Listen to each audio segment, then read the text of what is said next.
be able to say, hey, does this sit right? Or what would you go back to the board with, given this situation, right? There was no sounding board.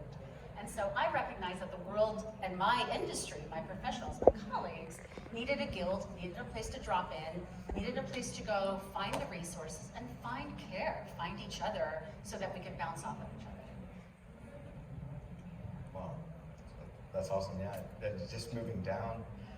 I think it's important for me because as a person who deals a lot with the built environment and then seeing the way that it is, you know, mashing and spatial web and all these other things. So as our digital world and real world combine, I think there's a lot of privacy that can be lost and people need to be in place. So when I have this device on and your children over at my house scanning my house that's going somewhere, I think there needs to be a body of like-minded individuals who aren't swayed by big corporate to really kind of, I don't want to say be the police isn't the right word, but help kind of keep things in check, right? That friend that needs to tell you what you need to hear, not what you want to hear.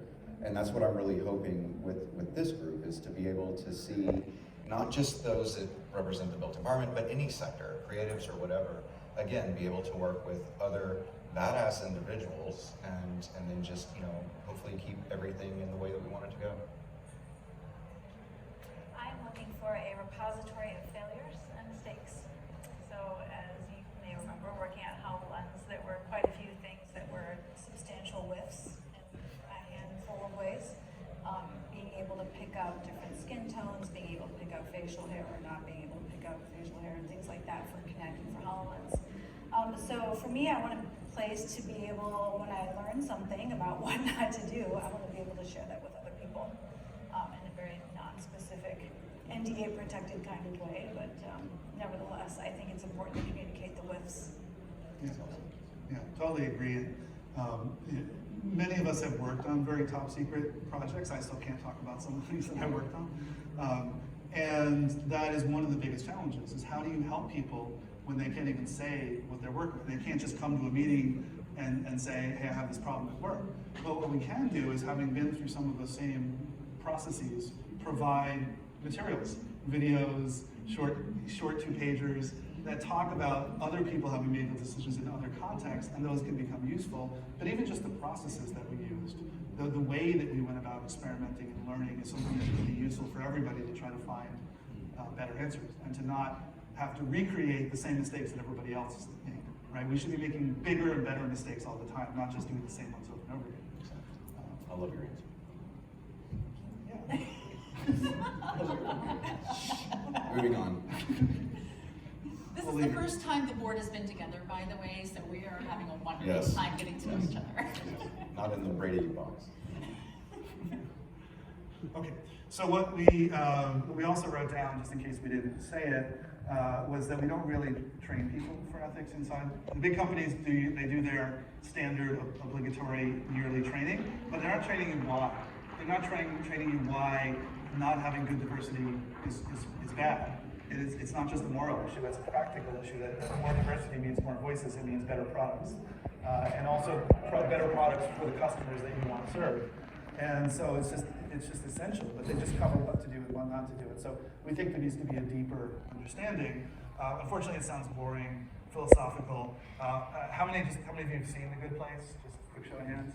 If you haven't, highly recommend it, because the show isn't all about somebody standing at a whiteboard lecturing. That's sort of the counterpoint to a lot of what's going on, but the ethics underlies the decisions the characters make in the show, and you find it fun. You don't find it like you're being lectured to, and I think that's one of the brilliant aspects of that show. But ethics comes up whether we talk about it or not. It's baked into user-centered design. It's baked into design thinking. It's the fundamental reason why diversity, equity, inclusion is important.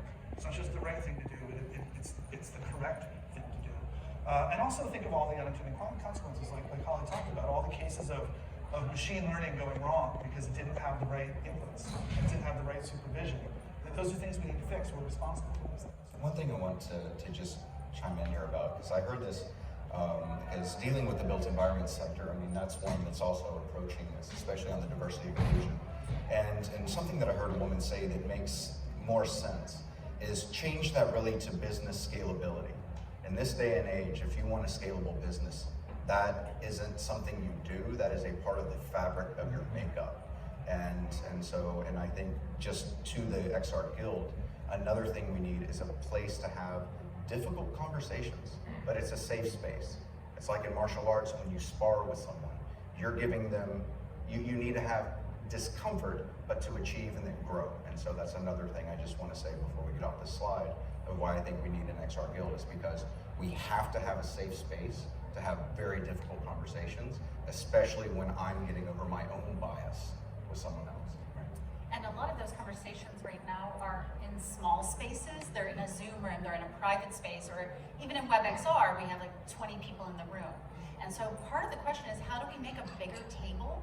How do we invite everyone in? And that includes the students and the people who aren't in this room right now. So all of you play a role in that engagement process and that invitation to the inquiry and to ask these questions together.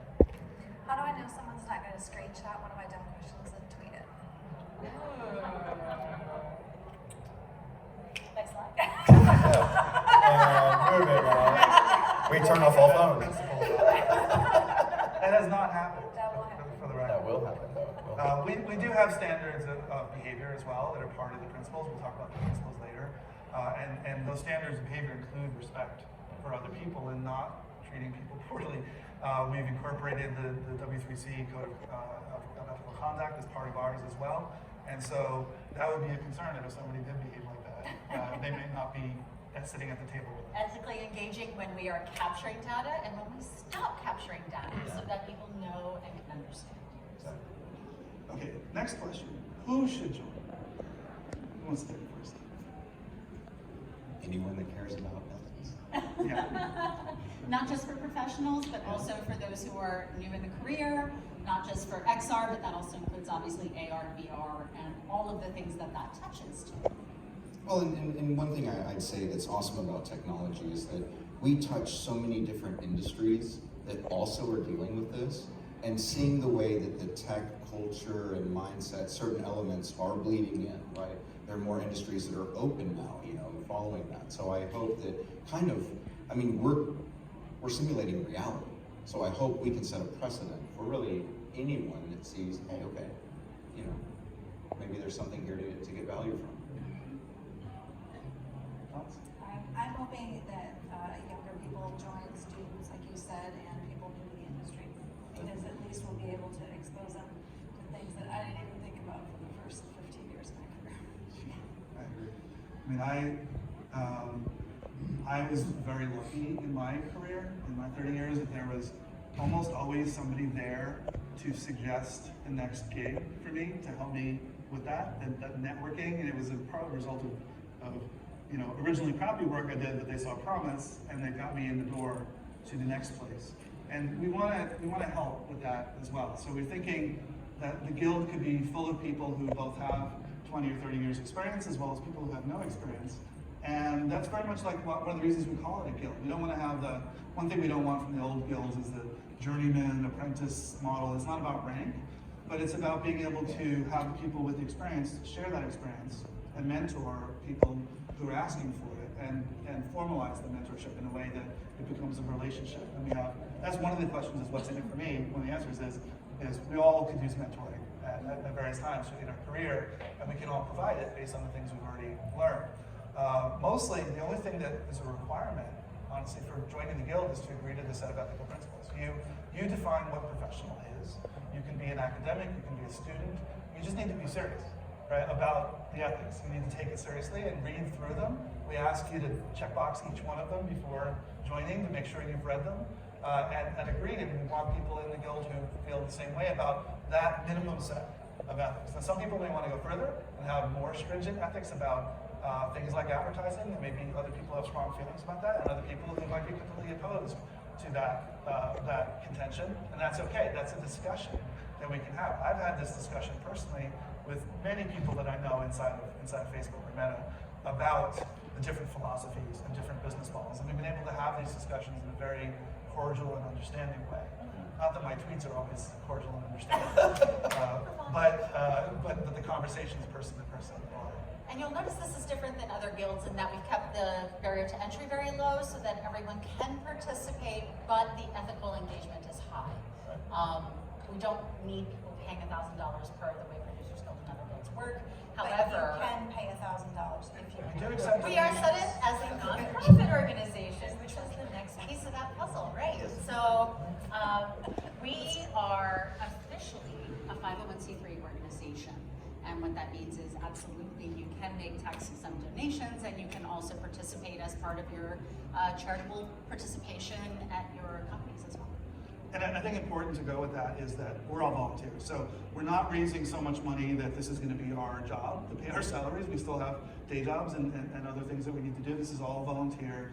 And we have made a difficult decision as well not to seek sponsorship from organizations that might want to influence the outcome of what we do.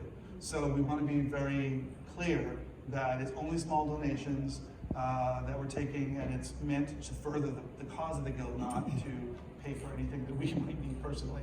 Exactly. And so I think that's really important. And the other thing I want to say, I want to really make sure that this comes across as being something that people at the big companies should consider. I'm talking specifically about Mang, or I like to say manga. I don't know why we spell it the way we do, but at the big companies, a lot of us have worked there. We know what it's like, and we know a lot of the restrictions people are under. We also know what a lot of the criticism have been. It must be hard to be in a company that is criticized. I know how it feels to be in Microsoft in 2008, and even today to think back. So what we want to do is be very sensitive to that. We don't blame people. We never blame the employees for the business model of the company. That's a choice that comes from the top of the company. But what we do want to do is create a safe space to have these discussions. To the extent people can talk about things, they can. To the extent that NDAs prevent it, we can provide a way of passing information one way. So we go from public to private, never private to public, and still be helpful to people who are in those companies. The most important thing is the people in those companies know that they have support of other people within the same magic circle. So there'll be more than one person within one of those companies that you can turn to who is disclosed on the project that you want to talk about, that you can talk about. You have allies within the project. That's really important, I think, to have that level of support. Good? Okay. Next slide. So we wanted to try to think of some examples, and it is a little hard to think about off the top of your head, but we'll do our best to think of some examples of where ethics infusions have worked, and maybe some places that lacked ethics in history, not modern times mostly, but history, where things didn't go right. And it's important to think about to bolster this point of why is ethics important. So let's think of a few examples. I grew up in colonial Virginia, so if you're aware of growing up in the colonial South, it has certain dynamics that don't work for whole populations that were erased, for example, Native Americans. Yeah, similar. I mean, I grew up in the South and in a small town, so there were a lot of things that didn't work well. I mean, I feel social media right now is kind of an interesting space in itself. So, Examples of deficits of ethics. yeah. So modern, not like You can take anything. eye for Anything. eye kind of thing. Eye for eye is a good example. Which is the ethics of that time, but wouldn't hold. So what's the difference between ethics and common sense? That is a great question. I think it's a really hard question to answer. Do you want to take a stab at it? No. I'll take a quick stab at it. I think only because we were talking about this at lunch, and we have something of an answer. Maybe not the best answer, but common sense, I think, is the things that you learn to do and not do by experience. You make mistakes. You learn the stove is hot. Don't put your hand on the stove. We learned throughout history that just allowing people to rampantly kill other people was bad for society. It made for not the kind of society we want. Even when somebody felt just to seek vigilante justice for somebody who may have committed a crime. The person committed a crime, you want to cut off their hand, you want to kill them. That seemed like a good idea at the time, but maybe our perspective now is that's not the best way to have a society, because an eye for an eye makes everybody blind. So it's not proven itself out to be a viable model in a modern society, and so we say don't kill. Only certain people in our society are empowered to make those kinds of judgments. Don't kill in reality. Don't kill in reality. In fantasy, hey, that's a whole other thing, but we're not talking about that. So I think the difference in common sense and ethics is that ethics are the hard things that we have to think about. They're not so obvious. They're not just things that we learned through experience. but there are things that we have to go, so what are the ramifications if I were to make choice A versus choice B? It's not obvious, and you only find out by doing it. And in retrospect, it becomes common sense. But going forward, it's the ethical considerations you have to make in order to try to do your best to answer the question before you do the thing. So when I saw the Snapchat doodad on stage a couple hours ago, they show the light that makes it clear that you're recording. And I think I do that on HoloLens too. So that's an example of what to me is common sense, but it has its roots in contemporary, the right thing to do. Yep. Consent, it's making consent visible. Well, and understanding In a way. consent, you know, because I mean, I think that's the other thing is a lot of people may agree to the terms of service, but they probably have not read it. They don't understand actually what the legalese means. So I think it's education to what am I consenting to, not just as much as. Clicking yes. And there might be good discussions to have about whether the light should be brighter so people know what it is, and it's not just, you know, some people might interpret that light as a floodlight, as something just to illuminate the scene and not about recording. And the color choice of the light. There may be colors traditionally that we use for recording, like at least in this country, red light we use to record, and white light might not be the right choice. So if you wanted to think it through, maybe you can make different choices. So many of these user experience choices get made over decades and lots of trial and error. And so reducing the error in the trial, hopefully, so that we can get to those common levels. Exactly. Yeah. Okay, so here's some examples that we. Education, wine, public order, irrigation, develop the fresh water system of public health. What have the Romans ever done for us? Felt obliged to play that clip. What have the Romans ever done for us, except for irrigation, the water supply, roads? But in every colonial empire, there's both something that the empire brings, and also every historical example, there's a huge deficit of ethics of what are the impacts, the negative impacts that the occupying power has on the indigenous population. What is lost? What is erased? And so the ethical considerations really don't have ever come into that until more modern times, where we can actually start to think this through. But historically, it's just been go in and take the riches. And maybe we make their lives better, maybe we don't, but that's a side effect. It's not for them. The World Wide Web is a good example of something we didn't think enough about the ethics of all the choices we made. And we left a lot of holes. We left a lot of security and privacy vulnerabilities in the web. And that's one of the things I mean when I said don't make the same mistakes. Like, we were naive when we built the web in thinking it's just a big library. We're going to connect all the information and that's great. But we're doing it again with decentralization. We're saying, if we just decentralize it and get everything away from the big corporations, everything will be better. Not necessarily. We have to think it through. So those are some examples. Manifest Destiny, as you're talking about, killing of the native people. It was also bad for the settlers. How many people died of dysentery or lawlessness or didn't have education for decades in the settlements? That was something they gave up as they moved west. And it was all promoted very much like gold rushes of today as the thing to do. Right. Go west, young man. But sometimes in technology, we all lose. We're not careful. So some examples where ethics does help is Hippocratic Oath is a great one. It goes all the way back to Greek times. And it's not prevented every possible problem with doctors and scientists. There's always some rogue scientists and doctors who lack maybe even empathy. There's always examples of that. But it has helped. And today, doctors can be held accountable for decisions that they make. First, do no harm. First, think about the quality of care of the patient, and don't kill people.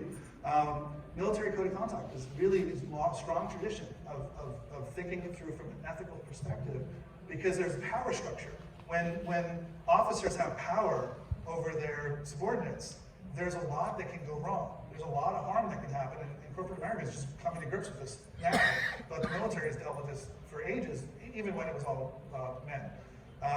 The Geneva Convention is a good example of the Constitution. Not always right.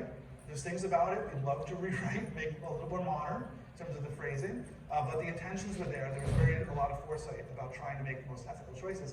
And what's more important there is they documented it. There's the Federalist Papers that show what they were thinking when the Bill of Rights were written, so we can actually try to understand and interpret it now. And then there's speculative things in the future. Think about Star Trek.